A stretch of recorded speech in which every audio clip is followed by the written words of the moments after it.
So, andito tayo sa home. So, kapag gustong tingnan kung ano ang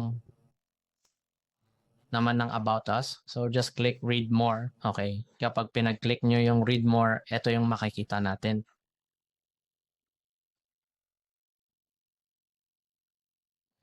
Yan. Kapag dito naman tayo sa baba, sa services naman same lang din. Kapag pindot nyo yung see more, ito din yung makikita natin ang lahat ng services namin.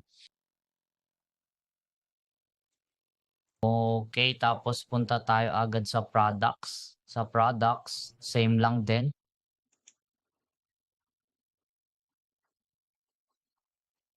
Yan, and last day, contact us.